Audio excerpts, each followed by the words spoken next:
Venom Let There Be Carnage is right around the corner, despite the fact that Venom was arguably the most mediocre superhero movie made in recent times. There are so many problems, especially in the first half of the movie, that we don't even need a sequel. The only reason Venom's sequel got greenlit was because of how much money it made at the box office. Venom literally made $856 million somehow.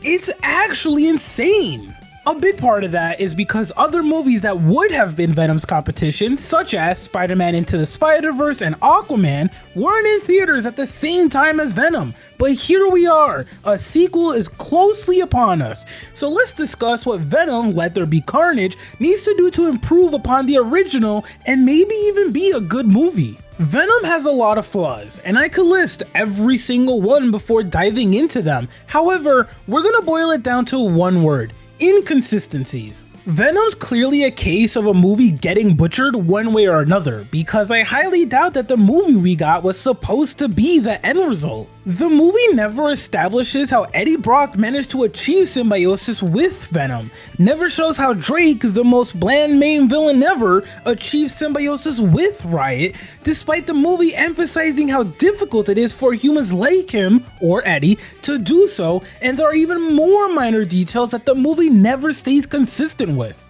For example, when Eddie and Venom finally achieve symbiosis, we see Eddie go through a ton of symptoms such as heavy sweating, a massive amount of hunger, and a visible change in Eddie where you can simply tell that he's sick, which we find out that his body was slowly failing later on in the movie. However, when Drake achieves symbiosis with Riot toward the end of the movie, he's literally perfectly fine. The movie literally doesn't explain how it happened. None of the following are showcased: Drake's side symptom, the struggle of trying to achieve symbiosis with Riot, and even the growing pains of trying to build chemistry with Riot. The movie can't show Eddie's struggles with achieving symbiosis, all of Drake's failed scientific experiments, and then just not tell us or show us how Drake happened to perfectly do this with Riot. The best excuse possible for this specific inconsistency is that he's clearly a millionaire scientist, thus having all of these experiments allowed him to figure it out,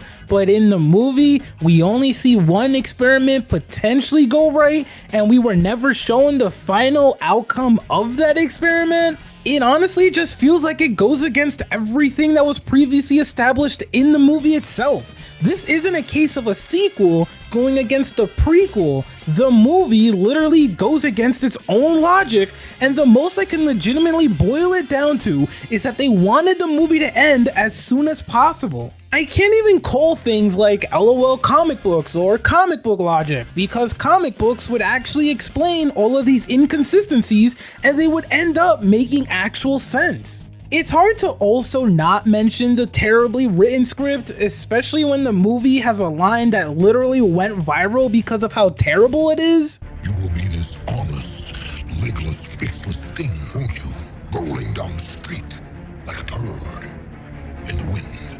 The chemistry between Venom and Eddie isn't necessarily a problem with me. I get the whole anti-hero thing that the movie is going for, but the movie feels like it can't decide between wanting to be a comedic superhero movie or an edgy superhero nearly rated R movie. The movie has obvious scenes like this which are meant to be comedic. Eddie, please.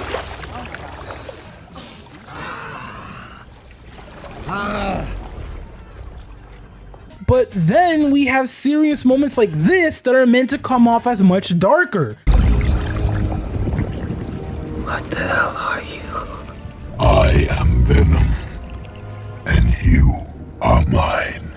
The movie jumps back and forth between trying to be both things, and it just feels like one gigantic mess which removes any sense of personality from the movie. The lack of consistency removed the chance of Venom, the movie, having a personality where you can specifically think, oh, the movie is trying to be this, and it either fails or succeeds at doing that specific thing. It's even more frustrating that Venom randomly jumps from wanting to take over Earth to suddenly being like, yeah, no, I don't want to do that anymore because I'm a loser on my planet and you inspired me, Eddie. Even in the context of the movie, it makes zero sense because it's clear that somewhere along the lines, they've cut out that portion of the story where we would have gotten to see Venom grow in the movie, so that moment would feel earned. So how can Venom Let There Be Carnage succeed as not only a good follow-up to Venom, but as a good comic book movie in general? Venom sequel needs to have good character development for both Venom and Eddie. There needs to be some level of growth outside of the buddy cop chemistry they had in the first movie. Don't get me wrong, I don't blame them for capitalizing on that chemistry because it was arguably the one thing that worked in Venom. However, we need to see more than that. With Carnage being the villain that is seemingly going to be entirely unhinged, they need to use Carnage in a way where he leaves a long-term impact on Venom and Eddie. If that means using Carnage so that these characters experience a major loss that causes a change in the trajectory of their relationship, there needs to be an impact that begins with this sequel. The reason I say this is because Let There Be Carnage seemingly showcases some level of connection to the MCU via multiple Easter eggs, such as Daily Bugle newspapers and the word Avengers being cut off on a headline that says Avengers lose to Nightmare. Assuming Venom 2 is going to be the beginning of Venom slowly transitioning into a character that'll make his way into Marvel's multiverse for Spider-Man to fight, the growth of Venom becoming a villain or an actual anti-hero needs to start sooner rather than later. Even though setting up an anti-hero was the intention of Venom 1, it doesn't work considering Venom's growth over the course of the movie makes zero sense.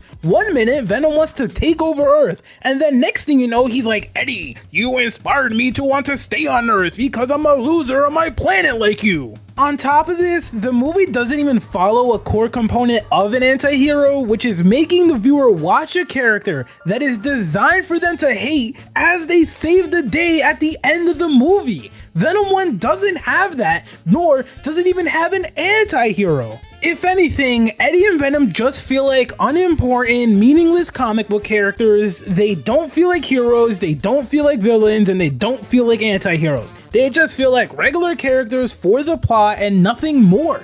Venom 2 needs to become the beginning of them being more than just comic book characters that happen to be the same name as two important Spider-Man characters, even though there's zero connection to Spider-Man. There is another way to grow these characters and give some depth outside of making them experience a tragic loss. Do what they didn't do in Venom 1. Give more backstory to Venom. In Venom, we're given a few lines here and there about Venom's planet, and it's clear that there are more symbiotes besides Riot and Venom in this universe. So why not try to give us interesting backstory to Venom that makes us second guess the long-term relationship of Eddie and Venom? It would actually give us a relationship that's worth theorizing about, it would create concern for Eddie's future as a main protagonist, and it would give more depth to Venom. Let's be honest here, we didn't watch Venom for Eddie, and we're not gonna watch Venom 2 for Eddie. We're interested in these movies because of these symbiotes. Give Venom more depth than just being a comedic relief plot element most of the time, and actually experiment with giving us some type of foresight where we get to learn more than what Eddie knows. I'd rather find out that Venom was a horrible person on his planet and his intentions aren't as good as they made it seem in Venom 1 than Venom continuing to be the comedic relief of this buddy cop duo. In fact, if they were to do that, it wouldn't mean that they have to remove his comedic side or make him no longer make jokes. It would mean that Venom has a long-term plan of changing Eddie and making sure that in some ways he controls the fate of the relationship. And with Carnage being the main villain, I could see Venom's worst side being provoked and this being a situation where we find out that there's more to Venom than we thought. It would be similar to season 1 of The Flash, where we learn that Harrison Wells' intentions are actually awful, and he has a plan to turn against Barry, but in order for his plan to come into fruition, he needs to be the good guy who trains Barry as he learns to be the Flash. They could literally do this with Venom and have Carnage be the core reason that Venom flips a switch and suddenly grows to become an actual bad guy.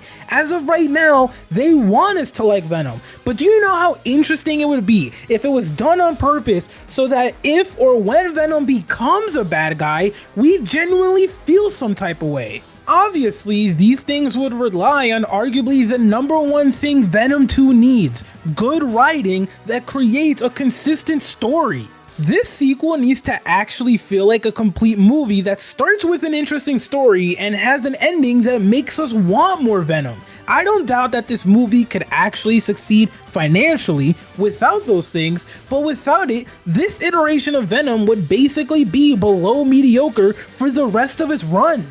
There were a lot of criticisms and feedback from not only the viewers but from movie critics as well when it came to Venom, so it's not like the people making this movie don't know what we'd want out of a sequel.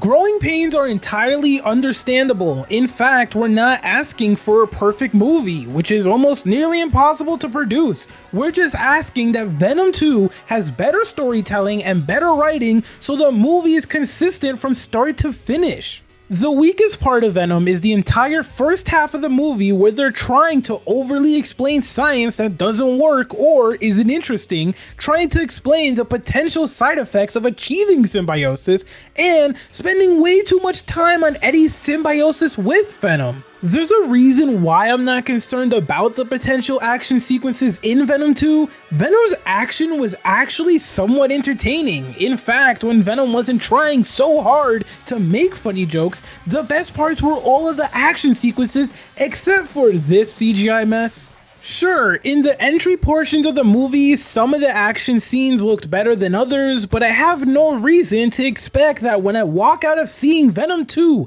my first thought will be, well, the action sucked. There's also a reason as to why I'm not sitting here complaining that Venom 2 needs to have a better villain than Carlton Drake. It already does. That complaint, which would have been another major complaint if they didn't bring in someone like Carnage, has already been answered. As far as I'm concerned, Carnage seems like he's going to be way more entertaining than Carlton Drake, who was basically a more evil Elon Musk. That dude basically did nothing until the last 20 minutes of the movie, basically. But thank God, we don't need to worry about that in Venom 2. Venom 2 needs to have good writing and a good story so it doesn't feel like another Suicide Squad situation where we come out of that movie being like, what did we just watch? In fact, if most people walk out of Venom 2 thinking, well, it was better than Venom at least, that's an actual win. This movie doesn't need to get an 80% on Rotten Tomatoes. Honestly, reaching a 65% would be a massive win for this movie because that means that Venom 2 managed to make a massive jump in quality from Venom 1. I want Venom 2 to succeed, I genuinely do. I'm not going into Venom 2 thinking, oh man, this is gonna suck, or I can't wait to see how bad this movie is. I actually want to see Venom turn into a successful franchise, even if that means we don't get to see Spider-Man and Venom interact with each other in the future at all. After rewatching Venom, the biggest problem or resent I had with the movie was that it clearly had the most interesting ideas or concepts for the movie cut out of it. I want to know more about Venom rioting Carnage's planet. I want to know more about the scientific implications of a human achieving symbiosis without it sounding like a bunch of meaningless information. I want to see Venom grow into an actual anti-hero who I'm not supposed to like, rather having the core reason that I like Venom being that he makes funny jokes every now and then. Hell, I don't need to see Eddie's growth as a person. As far as I'm concerned, they should focus even less on Eddie's social life and let Venom be the focus of this franchise. I'd rather spend all of that time watching Eddie's social life go toward developing Carnage, so when he finally becomes the focus of the movie, all of his crazy motivations make sense.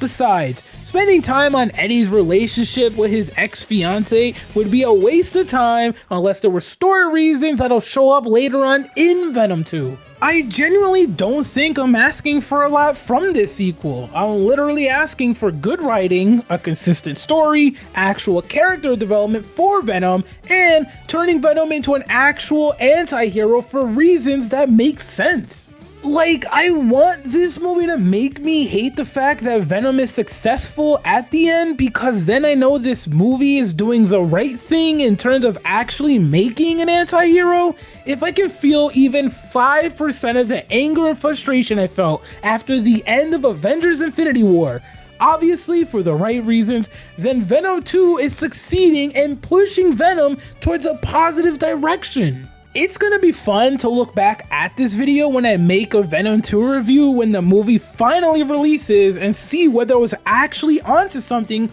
or if I was clearly asking for way too much and the movie lets me down. As always, if you enjoyed this video, hit that like button. If you really enjoyed the video, hit that sub button. If you have any questions, comments, or concerns, write a comment down below. Don't forget to keep it real with peace, love, and positivity.